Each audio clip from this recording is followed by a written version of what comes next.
Everyday Orthodox. I'm Elisa Bielatich-Davis, and we get together here on Sunday nights to meet everyday Orthodox Christians. Because, we are spread out all over North America. We are in different jurisdictions. We are speaking different languages. We are on different calendars sometimes. So, I think it's nice to just slow down and get to know one another. And it's an interesting thing. But if you sit down next to someone, try it maybe next week at coffee hour. Just sit down and start asking them, where were you born? What did you do before? What did you do before you got to where you are now? It's amazing. People have all kinds of great stories. And so that's what we're doing here. We're just digging up all those interesting stories and getting to know people. And along the way, if we build some Orthodox unity, if we get to know one another and to really care about each other. And honestly, sometimes we have preconceived notions about other jurisdictions. Or they're just mysterious to us. We have no idea. If you listen for a while on this show, you'll meet somebody from every jurisdiction, every Orthodox background. And of course, we have a whole lot of converts, and they come in from truly a lot of diverse backgrounds. So we have all kinds of interesting people. So I'm glad you joined us. I hope you'll join us every week.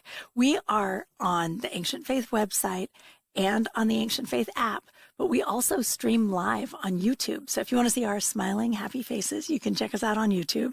We're also on the Facebook Live for the Ancient Faith Ministries page. So you can find us all over the place. And you're always welcome to call in and to join this conversation. The number's 1-855-AF-RADIO. That's 1-855-237-2346. And if you call in, Matushka Trudy Richter will answer, and she will speak with you. She will patch you through the guest, and you'll be welcome to ask your own questions. But all right, without any further ado, let me tell you about tonight's guest, because tonight's guest is actually a friend of mine, and I am really excited to introduce you to him because he's actually just at sort of an exciting moment in his life, and I think what a great time for him to sit down and give an interview, and we'll talk, and then we'll catch up with him, in 10 years, and we'll get to compare how he's doing, because I think it's going to be a pretty big decade for Wadid. So tonight's guest is Wadid Fakhoury. He was born and raised in Springfield, Virginia. So it's a suburb of Washington, D.C. So he went to George Mason University up there with a degree in mechanical engineering. And he's a subdeacon at St. George Antiochian Church in Washington, D.C. And he's also the assistant director of the St. Nicholas Camping Program, which is actually out in Los Angeles, California. And if you've been listening for long, you know that camping is near and dear to my heart. I just love, summertime with teenagers at camp. And so Wadid's an assistant director at his camp, and he's, of course, wonderful at it. He's also been involved in Youth Equipped to Serve since 2014. So he was, a high schooler doing Youth Equipped to Serve like day trips, retreats, whatever you want to call them. But they're little Youth Equipped to Serve as a program for teens, and it sort of exposes them to the different needs in their area, talks to them a lot about Christian service. So Wadid started doing that as a young man. And then when he got out of college, he was doing it more. He starts working for Yes. And guess what? Wadid is now the director of Yes, which is just amazing because this is really a large national program, and it's wonderful. And Wadid's a pretty young man. So it is a very impressive accomplishment. And also Wadid, I'm going to have to spill the beans, is also recently engaged. I mean, he's just like embarking on this major time in his life. It's just beautiful. So without any further ado, Wadid, welcome to the program. Thank you for having me, Elisa. It's so nice to see you and to be here. I'm really grateful for this opportunity. It's great to see you. Of course, I met you right after high school, and you had, and not yours, right after you had graduated high school, and literally probably weeks after, because I think it was like May. It was the end of May that year. Yeah, that holiday weekend in May. So it must have been like 3 weeks, honestly. Yeah, you were fresh out of high school. And it was so neat. It was actually a Yes Leadership Conference. And you did, in fact, take on some Yes leadership as time went on. And so now you are the Yes leader. So that is just amazing. So first of all, congratulations on the new role, the new title. It's amazing. Thank you so much. Thank you. I am really looking forward to it. And it's been a long time coming. I've been since 2014 in this role. So I'm really excited to serve in this way to a ministry that gave me so much. Yeah. It's such a beautiful ministry. And we'll talk a little bit about Yes later in the program. And also Yes is a part of Focus North America. And we were just saying not everybody knows about Focus, and Focus is a pretty amazing and beautiful pan-Orthodox ministry here in the U.S. So we're going to talk about that too. But I just want to start with you and hear a little bit about your childhood, especially, the part before I met you, which is really just the tail end of it, frankly. But so were you born in Virginia, in the same spot where you've lived all your life? Yeah, this is my city. So Springfield, Virginia, born and raised. Thank God. Yeah, I'm seeing the city. I was driving around. There's a lot of construction, so I don't recognize it as well as I used to. But it's a good place. It's kind of an amazing thing, right? When the city changes so much over the years. And yet, but what a blessing, I'm sure. Do you consider it like really a blessing in your life to have been in this same place this whole time? It really has, especially with all of the, like, as you alluded to, like so many changes. There's always been a change happening. It's really nice. My family's out here, so I get to spend time with them and I could see them and just really enjoy those moments when I'm able to be here for a weekend or take care of something for someone as well. That's wonderful. So do you have a big family there? We have a big family family Sure. that's happening out here. A lot of my family, my parents are both from Michigan. So they are in like the Dearborn, Detroit area, a lot of them. So this is like the only, Fakhoury is my last name, out here. So this is where we have a lot of church community as well. Everyone's all over the place out here. You're a Fakhoury outpost in Washington, D.C. with everybody else. Right, a flagship. They're a flagship. I like that. I like that. When you say that you have sort of this big, and I think this is common with Orthodox people, actually, that there's this network of, and they're really family friends, but they feel like family. Would you say that your family has is it a lot of church friends and like God family, that sort of standard kind of traditional Orthodox situation? Yeah, a lot of church family. It's interesting, and this kind of goes into my life. I feel like I was cradle, but I had to choose it. And I didn't really start choosing it till about 2014. But I didn't really have that. I was just, 14-year-old kid going to, all the things, school events, and I was a part of a soccer team. So that was really my community till about 2014. It started to shift in my life. Oh, neat. Okay. So when you were little, how many siblings do you have, and where do you fall like in the structure? I'm the middle child. So I have an older sister and I have a younger sister, Gabriella and Sophia, and that's the family. Beautiful. So, okay. So as you're growing up, you got your sisters. You said you played soccer. So did that start really young? Yeah. Were you kind of an athletic kid, or what were you into as a little kid? I like to think I was. Now I'm like, I don't know if I could do that anymore, but I was playing soccer as early as I could remember. And I was on a lot of state teams and travel teams and competing national teams as well. So I carried that through up until I was 17. And then I had to make a decision whether or not I wanted to stay doing it or if I just wanted to focus on college. So soccer has been a huge part of my life forever. Yeah, that's huge. That's big. Well, and that's interesting too, because, this is one of the things people bemoan about trying to raise kids Orthodox in the U.S. right now is like, if you're good at sports and you enjoy sports, everybody wants you traveling and playing on Sundays. They really don't always have a lot of tolerance for kids being in church on Sunday with their family. And so, that becomes a difficulty. Of course, you turned out to be a subdeacon, so I think you worked your way through that. But just out of curiosity, was that the situation for you when you were younger? Was it really because of the soccer? You really couldn't be in church that much? Yeah, I was practicing 5 days a week. I had games Saturday and sometimes Sunday. But my parents, both of them, God bless them, they've been like non-negotiable. Wake up, we're going to church on Sunday morning. So if I couldn't do that, we had to really think about how are we going to make this work. And it made it easier once I could drive and I could start going to places on my own, that I was able to take care of it. But especially at those earlier years, we had to compromise something. And I think now looking back, it was perfect because God was delaying something for me in the future of just like this beautiful fruit of his love that he just put in my place.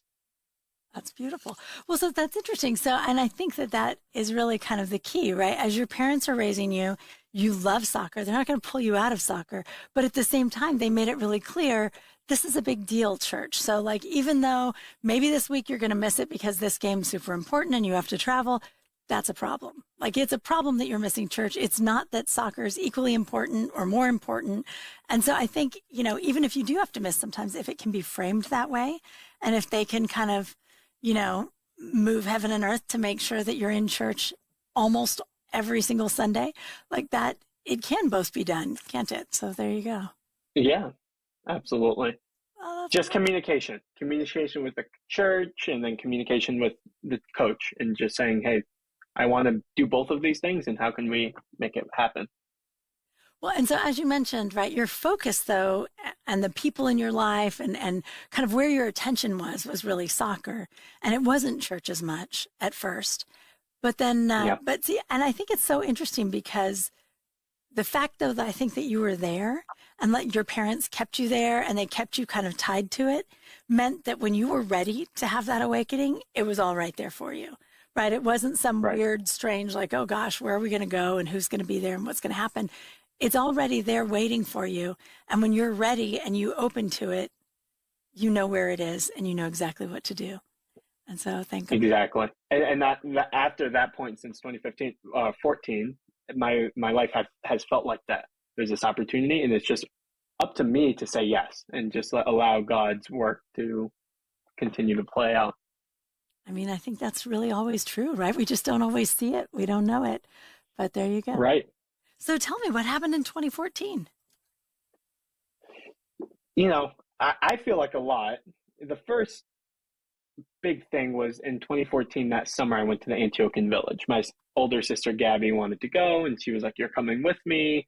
And at that point, I was like, wow, you know, just being in that environment, the Antiochian village being 2 weeks, I've never experienced anything like that before, of just the Orthodox life of just waking up and going to church and then being able to be silly as well. And I didn't know what I was going to expect, and be able to have fun evening program activities in the at night. So I was just all over the place of just like, wow, this is really cool. And the people were so sweet and so genuine. And for the first time, I didn't feel like I was competing, because in soccer, I'm always trying to look over and make sure no one's taking my spot on the team, and I still have maintained my place. But I just felt like I was able to let my guard down and enjoy the people around me. And I was like, wow, this is really something really special. And at this point, I was just like, wow, this is so cool. But like, there's no way this could ever happen at home for me. Right. I This just is don't just see a it. summer I camp can't. thing. Yeah. Summer camp's Exactly. special. And then there's real life. Right. But Right. And it's like this bubble almost. But I think it's so important, And and that, like, that moment there, right? That you're not in church with your parents. You're there yourself. And as you say, it's an Orthodox life. It's a rhythm that you're in, not your whole family. And you get up in the morning and you go to church and you're spending time. You mentioned being able to just goof around and have fun, right? Like, that's not always associated with church. And I've always felt like one of the really cool things about summer camp is that it sort of sends this message like, no, God wants you to have joy. Like, God wants you to have fun. God wants you to be really happy. You know, he wants you to run exactly. and be silly. It's amazing. Totally. And then in those moments where I got to be silly is where I was really feeling connected. Like, I don't know, my guard was down. I was able to talk to this person in front of me, and Christ revealed something through that conversation. If everything was serious, I don't know how I would have reacted. But to be able to have the both, that balance was huge for me at that point. That's neat. Well, and I think it's overwhelming, right? I mean, it's not just like, oh, we're going to bait and switch the kids. Like, they're going to have fun and then we're going to sneak Jesus in there. Like, because I think Right. some people think of it that way, and you can feel it when somebody's doing that to you. So it's not the most successful camp strategy. But Exactly.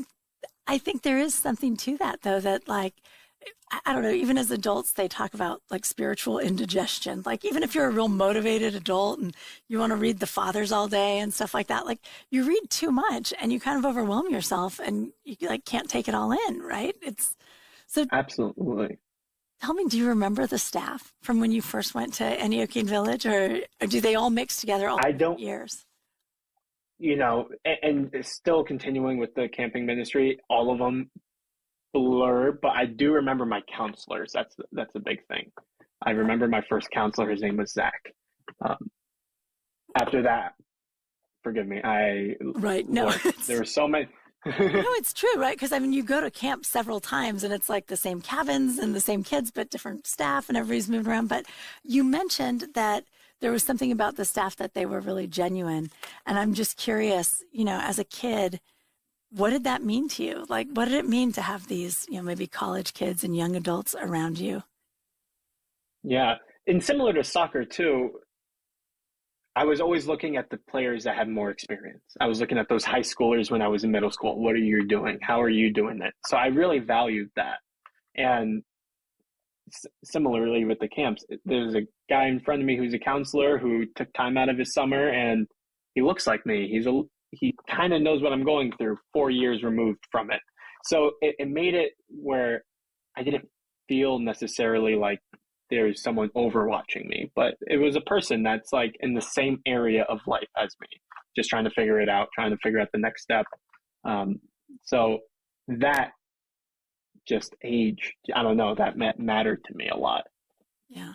Well, I think for, kids like maybe 10 to 18 or so, like it's a really big deal to have college age students and young adults who are role models in the faith, right? Because it's telling you, okay, when I'm in college, I could be someone who comes to camp in the summer. I could be someone who goes to church and prays.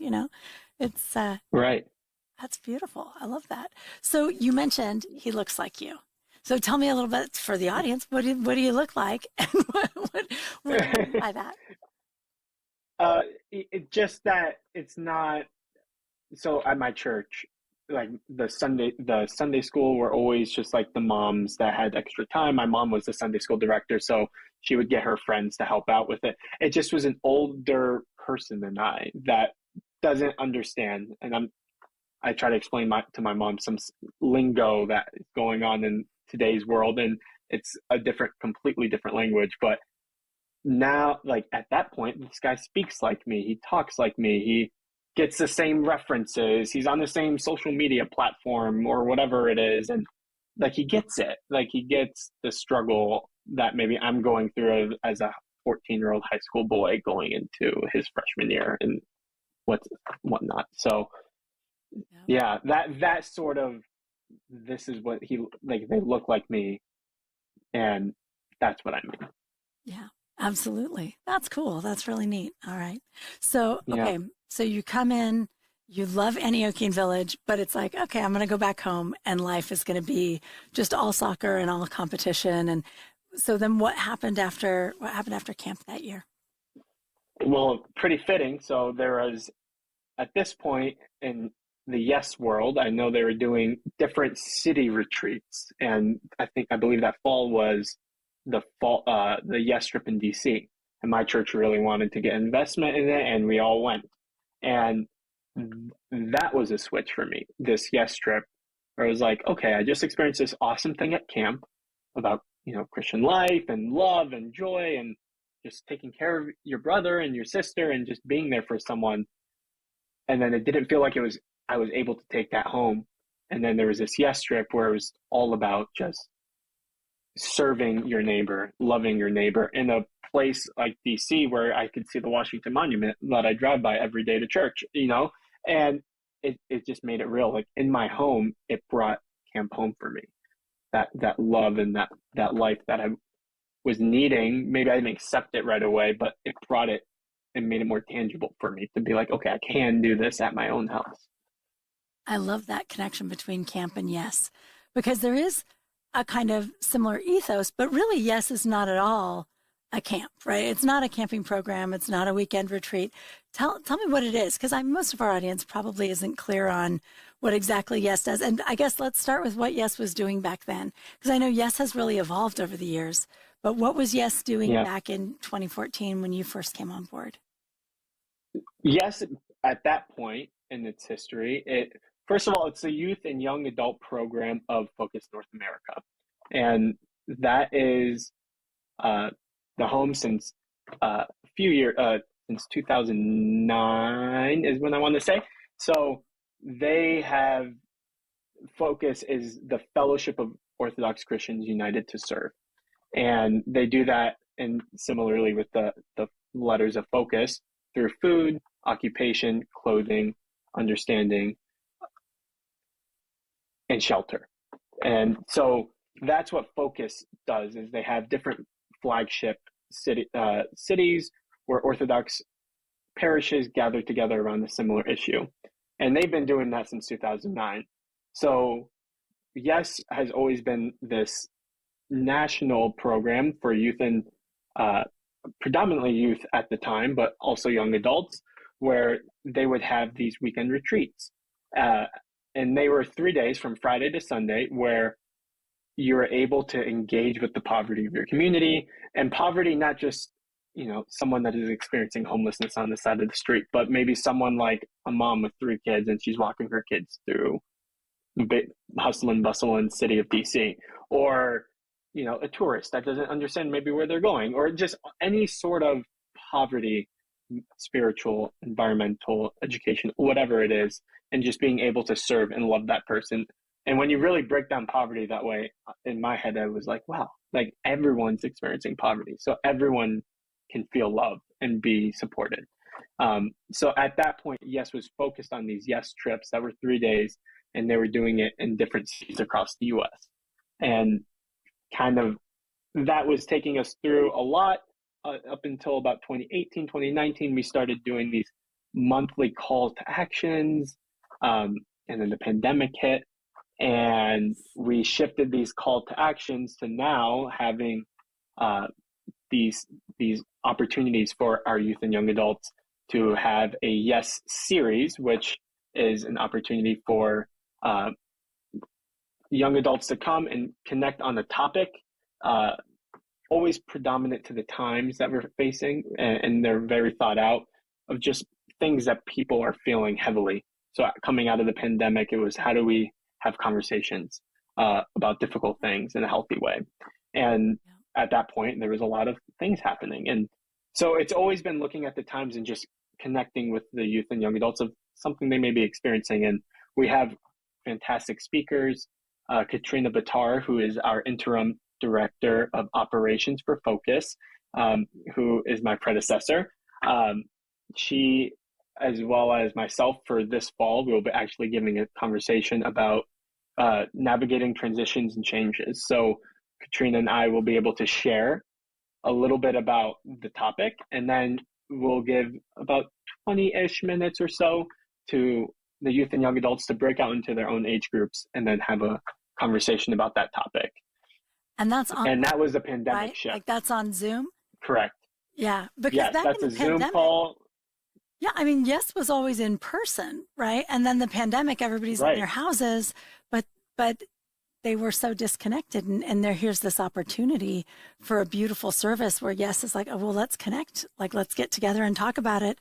And it really blossomed. Amen.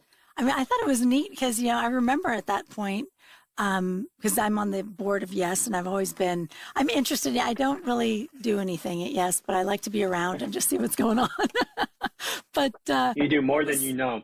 I don't know, but it was so necessary during the pandemic. And then by the end of it, we're all looking at each other like, actually, we need this all the time. Like what a beautiful thing. And so for all of these kids, all at different universities or living with their parents or wherever they are all over the country, and not just kids, but really young adults, they're able to come together and have like really deep, meaningful conversations and respectful conversations. And, it's a skill that we just don't have in our world as much. It feels like nobody knows how to speak civilly to someone who disagrees with them. So thank God. Right. Yeah.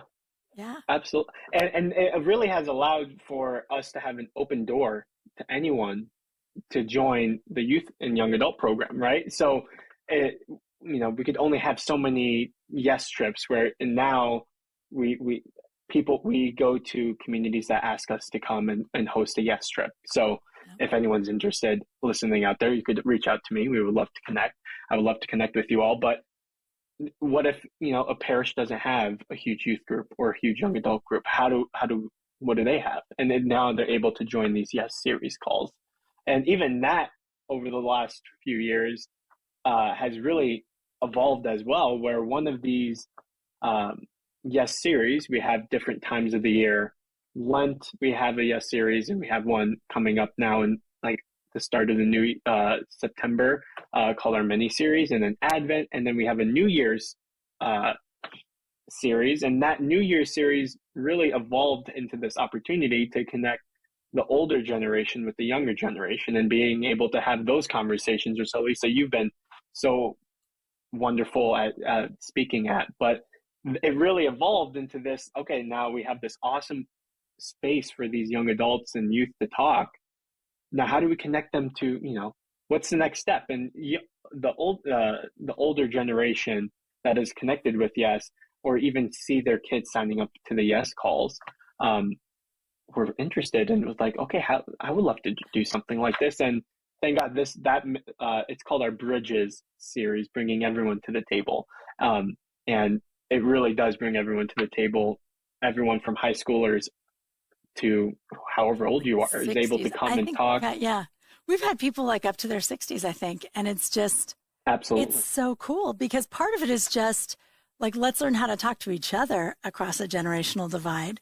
But it's also it's an opportunity. I think I recall at some of the meetings you've talked about the idea that some of the older people, the grown-ups in the crowd, were so excited to have an opportunity to just sit in a safe space and talk about spiritual questions because we just don't have that. Like, not like theological questions, like, oh, I want to ask my priest why Gregory the theologian said this, but really more just like, it's hard to fast and this is what's going wrong with me this Lent or something. Just those little simple things that you would think adults could create that for themselves everywhere. But actually, sure, yeah, we have a culture where everybody's kind of isolated. And like you said, everyone's experiencing poverty in some way. Yeah. And the youth and young adults aren't just feeling like, okay, there's this adult who's going to tell me everything I need to do and I don't want to do it. But there's that older generation that is feeling like, I don't know how to connect. How do I do this? I don't want to say the wrong thing. I don't want to. And so it's these two groups that, really make assumptions about like, I'm not going to handle this the best way. And once you get everyone together, bring them to the table and just love each other, there's no wrong that can be done. Except actually with the Bridges series, we break off everyone into bridge buddies, which is essentially someone from a different generation talking to someone that's in another generation and being able just to have some time to connect and talk to each other. And it really has been the most impactful thing. And I encourage everyone, if you have the opportunity in the new year to sign up for this. It's a very beautiful thing that's happening. It's really neat. And it's men and women. It's, all ages, young adults. I'm doing it sometimes, in my 50s. Not yet. I'm actually going to be 50 in like 2 weeks, but I'm already saying I'm in my 50s. But yeah, so it's really special. And we're going to take a short break. But when we get back, I want to talk a little bit about why it's so special, because I think right from the beginning, there were yes trips. And you could get a group of kids together and take them out to go do a service project, but it's not a yes trip without like certain ingredients. And that's true of the Zoom series and the Bridges, all of it. There's an effort made to create a context. And I want to hear from you a little bit about what exactly that is. Like, what's the secret sauce for yes? But we'll be right back in just a moment. Everyday Orthodox with Elisa Bielatich-Davis will be back in a moment. Give Elisa and her guest a call at 855-237-2346. That's 855-AF-RADIO. Saint Paisios of Mount Athos. Saint Paisios was born in Cappadocia and baptized by Saint Arsenios, whose biography he would later write. When he was just an infant, his family moved to Greece. There he worked as a carpenter's apprentice until serving in the Greek army during World War II. Saint Paisios went to Mount Athos in 1950 and was tonsured a monk. However, he left for several years, helping rebuild a monastery, and then living as a hermit on Mount Sinai in Egypt. When he returned to Mount Athos, he began receiving streams of visitors seeking his spiritual counsel. The saint was blessed with the ability to work miracles and to know the future. He could know the name of a person he had just met, as well as their life story and the questions they wished to ask him. In 1993, he left Mount Athos for the final time to receive treatment for cancer.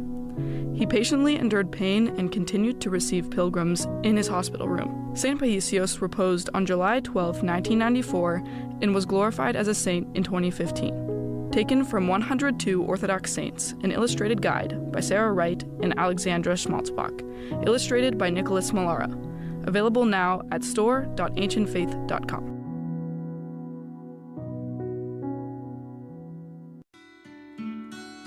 We're back with Everyday Orthodox with Elisa Bielatich-Davis. Do you have a question for Elisa and today's guest? Call in now at 855-237-2346. That's 855-AF-RADIO. Here again is Elisa. Welcome back to Everyday Orthodox. That number again, if you want to join the conversation, is 1-855-237-2346, 1-855-AF-RADIO. All right, so we're here tonight with Wadid Fakhoury, and he is the brand new, newly minted director of YES, Youth Equipped to Serve. And so we've been talking both about Wadid and about the history of YES, because honestly, they intertwine. And before, I want to talk about how they intertwine, because I think it's really interesting. But first, I just want to go back to this question. What is it exactly that YES does? Because as you said, it started with YES trips, and it was Friday through Sunday. You get your teens together and you're sort of doing some service in the city, but it's not the same as just like, because parents in our parish would be like, oh, the kids loved the YES trip. Let's do something like it. And then they get the kids together and they take them to a food bank or something. And the kids are like, yeah, that was really nice, but that had nothing to do. That wasn't at all like YES. And they're, what's the magic? And it's the same with these conversations online. You can stumble into thousands of Zoom calls, and they're not going to be like a YES series or like Bridges. What is it? What is it that YES does? Yeah, I think the thing that YES does is they're very intentional with not just what we're doing, but how we're doing it. And I say that because, especially on the YES trip, we want to look at everything, not just as me walking to a grocery store, and maybe on the YES trip, we have this activity where we walk into a grocery store and we are able to bless someone in their day with $5. It's not that we're going in there and just, giving someone $5, but it's how we do that, right? It's how do we look at a task in our life. It translates to anything, even homework or even, schoolwork. And I think that's where it kind of goes into the series. But how we do it, are we thinking of our neighbor? Are we thinking of Christ? Are we thinking about where he is and how I could, meet him in that place? I think that's what makes these experiences really different than just being able to, pack a lunch somewhere. It's what does that lunch mean? Who is that going to? And then how do we want to do that thing? And how do we do that for the rest of our life and not just for that one day or 3-day weekend? And that's the thing that really spoke to me is, while I have ownership, like I could change the world, I could change my world, which could change the whole world. And I felt like I was actually empowered to do those things because I understood the thought process. Like, okay, so I need to think of where Christ is. I need to think of him when I'm doing these things, when I'm walking, my dog around the block and I see my neighbor and maybe I have my headphones in, like maybe I just wave, maybe I say hi, maybe there's some sort of connection to meet Christ in that person.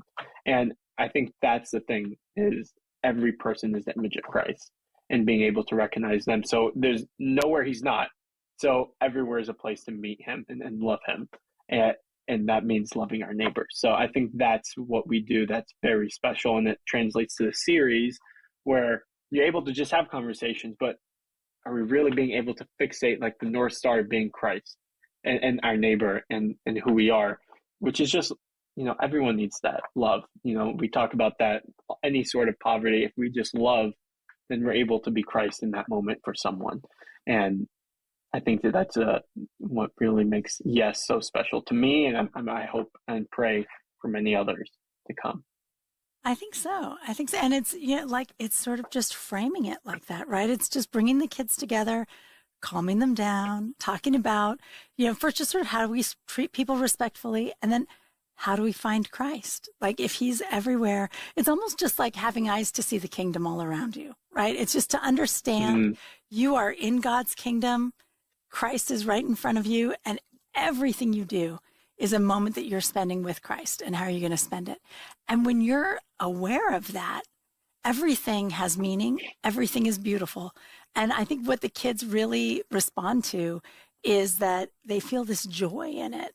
And it's like, they may not have felt joy in church. They may not have felt joy in Sunday school. Like maybe they did, but maybe not, right? Like maybe it has just been a thing that they do with their parents or whatever. And then they come to Yes, and their eyes are opened to this idea that, you can have this experience all the time. And it's a really profound and beautiful experience. And it's a way of allowing Christ to give meaning to your actions. And that's, we're in a world that it's hard to come by meaning, and it's really, what a beautiful thing. I love it. And as you said earlier, to really roll back, but when you were talking about your first Yes trip, you were saying at the time, Yes was more focused on younger kids, like on high schoolers. And then since then, Yes has become a little more focused on young adults. But the interesting thing about that is that those Yes trips were led by Yes leaders who are like camp counselors. They're kids who went on a Yes trip, and now they're, early college age or something, and they're coming back to lead a Yes trip in some other town.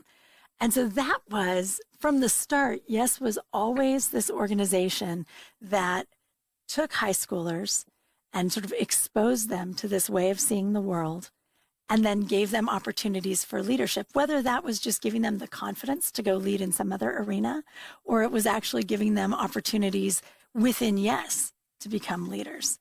And so, is that kind of the path that you took? Did you go from being a kid on a Yes trip to a Yes leader to the director of Yes?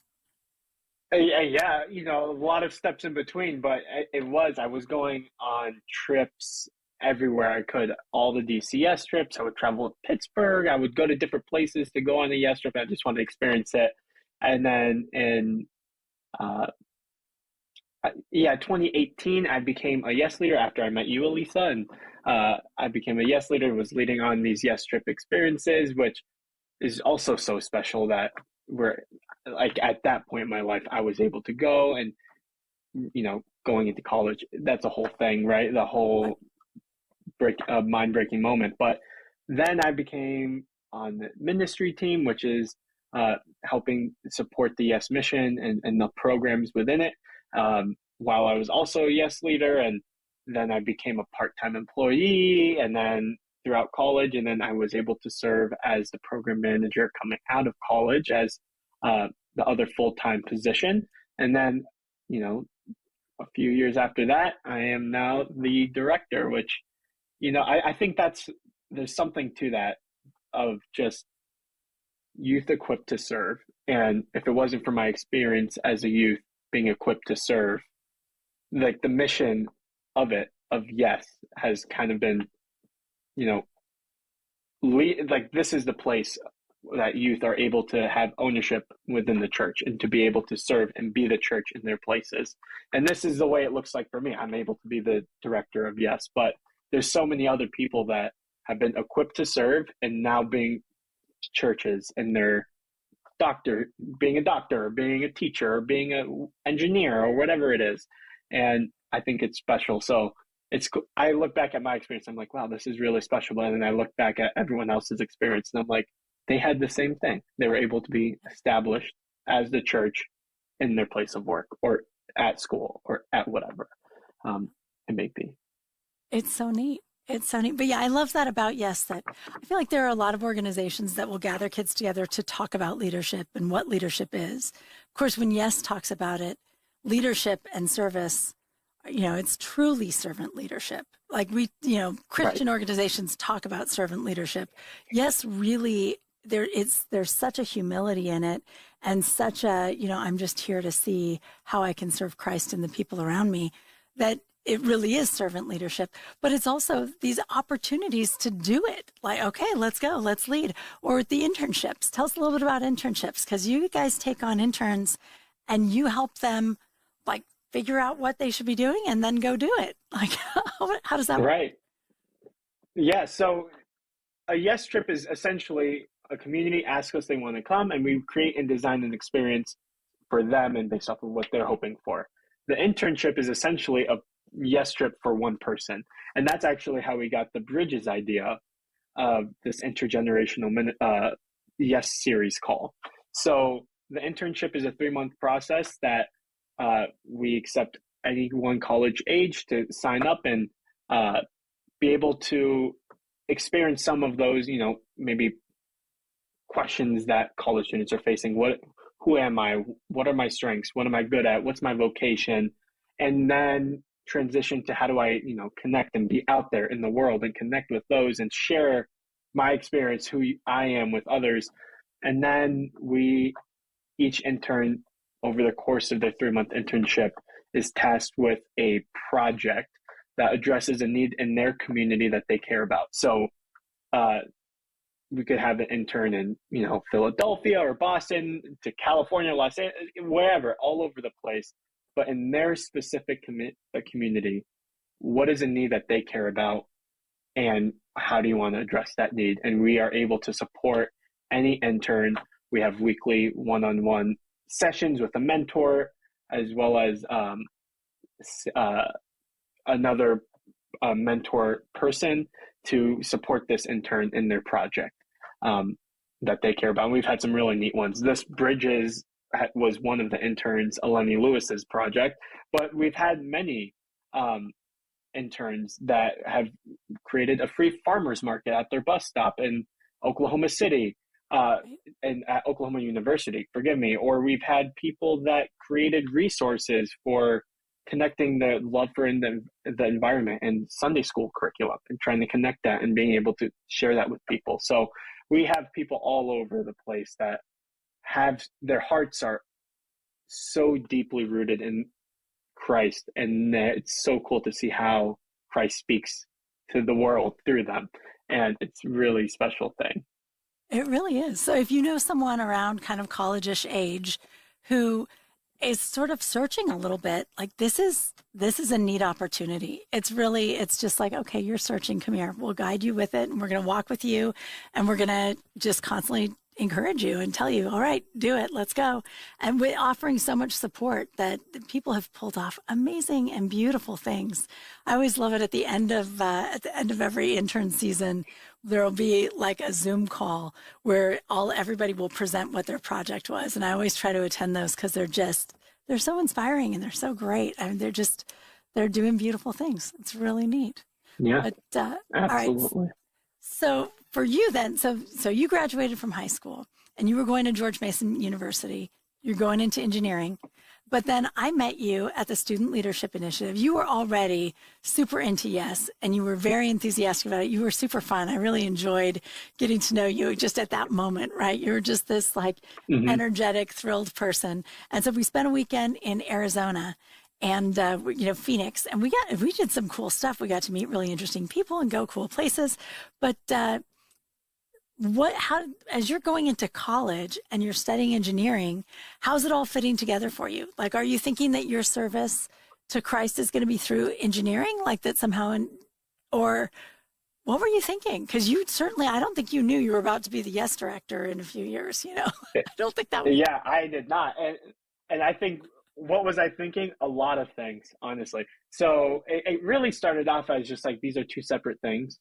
And engineering is the means for me to do the service that I want to do. And then it became, does it need to be the means in which, or can I have service be the thing that I'm meant to do? And it kind of evolved from there.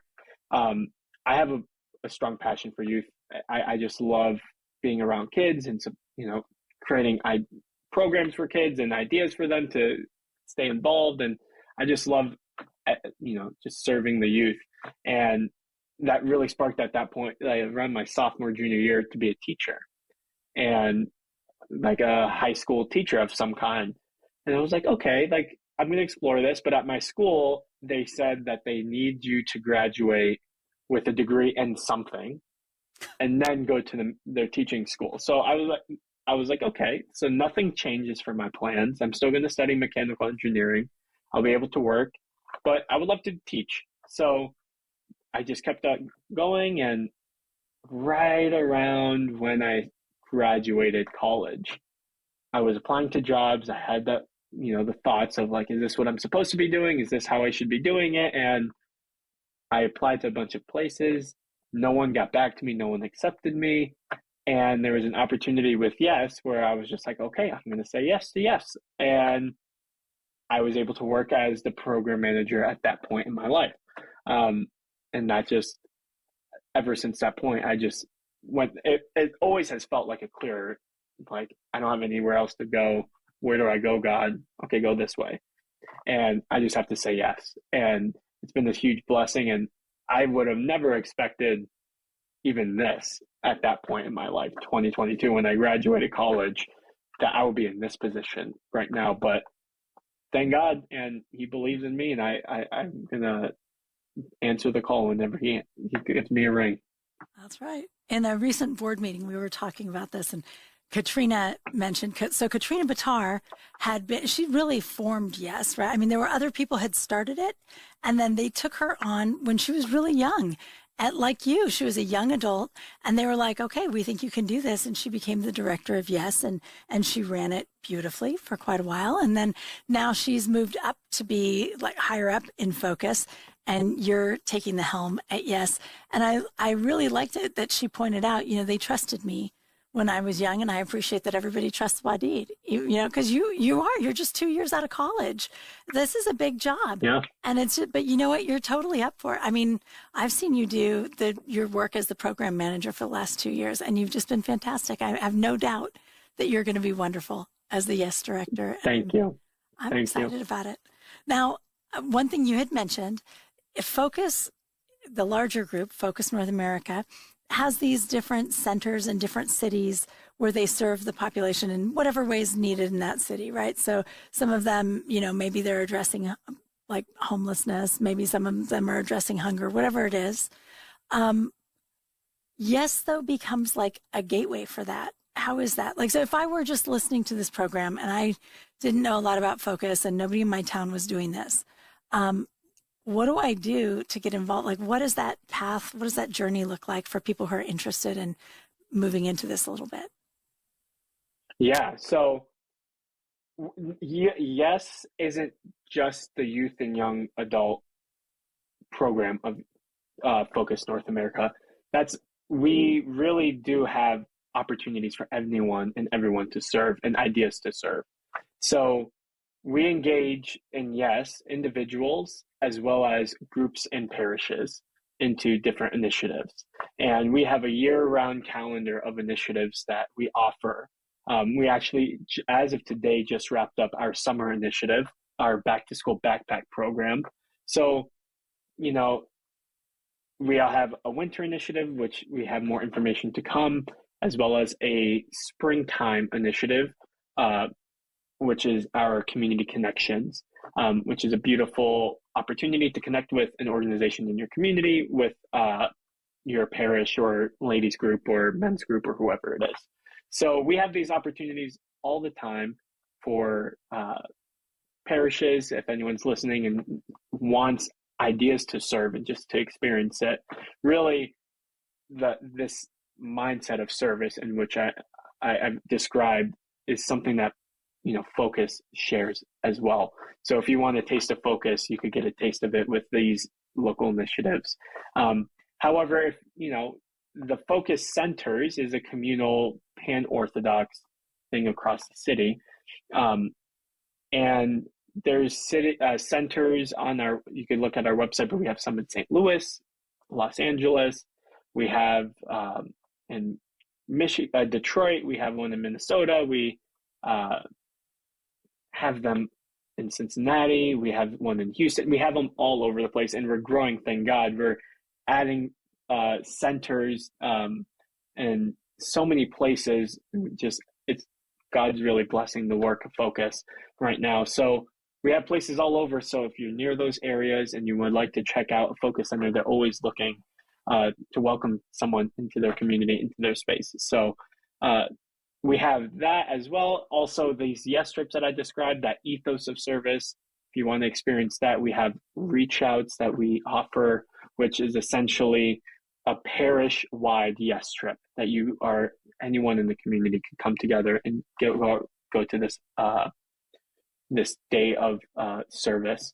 And those are just some of the ways that, if anyone that's listening, if you're like, I want to experience that, I want to taste, I welcome you to any of those opportunities.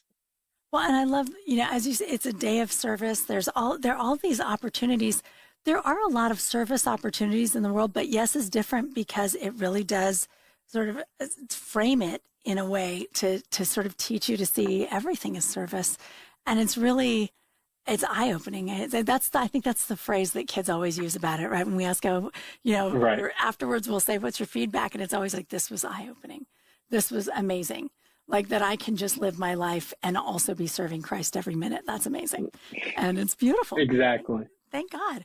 And so if you are listening and you already know about Yes, and you're like sort of an old timer who really likes Yes, there's something really interesting coming up this year that has never been done before. There's a brand new situation happening. Tell us about that. Yeah, absolutely. So this November 8th through the 10th, Yes is entering into its 20th year. So a huge milestone in the life of Yes. Yeah, and in Austin, Texas, we'll be gathering, and all of this information can be found on our website. I would love to see all of you join us. We'll be having a conference in Austin, Texas, to celebrate our 20th year, and we have so many things happening at this conference.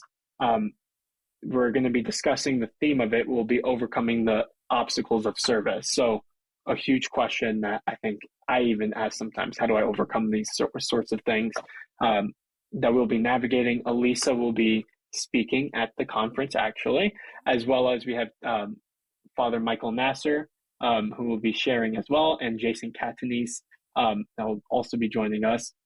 We have workshops where they will be able to share a perspective and an angle on this topic. We'll also have outreach opportunities to connect with those in Austin, as well as social gatherings and a celebratory banquet. So much fun, so much joy, and so much learning also to be had at this weekend.